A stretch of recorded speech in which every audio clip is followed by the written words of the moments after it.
ഫുട്ബോളിലെ ഏറ്റവും മികച്ച പ്രതിഭാശാലികളെ കണ്ടെത്തി അവരെ വമ്പൻ തുകയ്ക്ക് സ്വന്തം തട്ടകത്തിലേക്ക് റാഞ്ചി കൊണ്ടുവരുന്നവരാണ് യൂറോപ്യൻ ഫുട്ബോളിലെ വമ്പന്മാരായിട്ടുള്ള റിയൽ മാഡ്രിഡ്. അതെ, ഒരേ സമയം Figo, Beckham, Carlos, Zidane, Ronaldo Nazario, Raul എന്നീ സൂപ്പർ താരനിരങ്ങൾ അടങ്ങുന്ന ഗലാക്ടിക്കോസിനെയും ബെയിൽ, റൊണാൾഡോ, ബെൻസിമ, ഓസിൽ എന്നീ ഫുട്ബോളിക ചരിത്രം തങ്കലിപികളാൽ പേര് രേഖപ്പെടുത്തിയ പലരെയും റിയൽ മാഡ്രിഡ് മോഹവിലയ്ക്ക് സൈൻ ചെയ്യിപ്പിച്ച് സാന്റിയാഗോ ബെർണാവിലേക്ക് എത്തിച്ചിട്ടുണ്ട്. എന്നാൽ റയലിന്റെ ചരിത്രത്തിൽ അവർക്ക് ഏറ്റവും ലാഭകരമായ സൈനിങ് ഏതെന്ന് ചോദിച്ചാൽ ഒരേ ഒരു ഉത്തരമേ ഉള്ളൂ, യെസ്, ക്രിസ്റ്റിയാനോ റൊണാൾഡോ.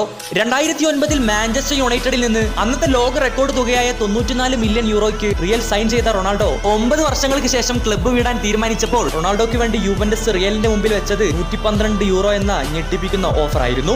ആ 9 വർഷങ്ങൾക്കിടയിൽ റൊണാൾഡോ റിയൽ മാഡ്രിഡിനായി നേടിക്കൊടുത്തതാകട്ടെ ഹാട്രിക് കിരീടം ഉൾപ്പെടെ 4 champions league, 3 club world cup, 3 UEFA super cup ഉൾപ്പെടെ 16ഓളം മേജർ കിരീടങ്ങൾ. അതെ, ആ 7ാം നമ്പർ തന്നെയാണ് റിയൽ മാഡ്രിഡിന്റെ ഏറ്റവും വലിയ ബമ്പർ.